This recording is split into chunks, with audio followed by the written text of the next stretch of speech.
My name is JJ. I'm 39 this year and I run an online cooking channel. It started as a passion for food as my family runs a hawker store since I was young. So eventually the passion of cooking came and from a hobby it became a career. I was first diagnosed with diabetes when I was 22 years old. I found out about my kidney condition through a routine blood test.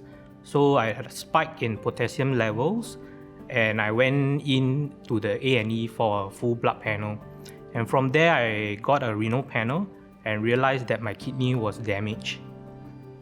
When I was first diagnosed with kidney disease, I was quite surprised because there wasn't any symptoms that I could realize it. So I was doing fine for a period of 6 to 9 months. I have consistent eGFR of 35 and I was doing well. But suddenly, my eGFR dipped, and that's the reason I had to go for dialysis. I'm a very positive person at heart, but facing dialysis, it brought me down for a period of time.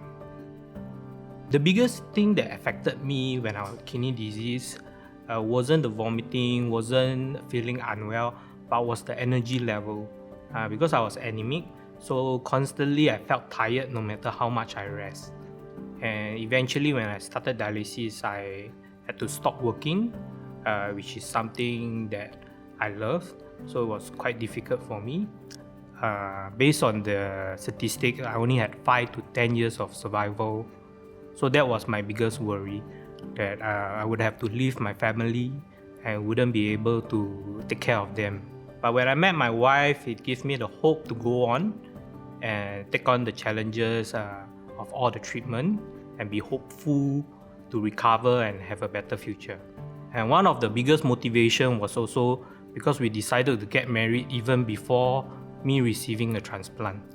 So that helped me greatly with the decision to go for the transplant so that I can provide a better future for her. After deciding to go for transplant, of course the worry would be the risk during transplant, and of course the biggest worry would be rejection. What if after the transplant you get a rejection and you have to go back to dialysis again? And at the same time, it was a difficult decision to accept the kidney from my brother, and it will go to waste if the rejection occur. After my transplant, I felt great. It was basically me having a second chance in life and getting back to where I was before having kidney disease. I think the biggest support for patients who are just diagnosed with diabetes would be education. Education of what diabetes will eventually lead to, example kidney disease, which is irreversible, and that when you have diabetes under control, it can be avoided. I think one of the biggest steps a patient living with diabetes can do is to do a renal panel yearly so that they can know about their kidney function. My advice to patients who is living with kidney disease is stay positive, be brave to fix what you can, and be hopeful, and move on with life. Don't let the condition stop you from living your life.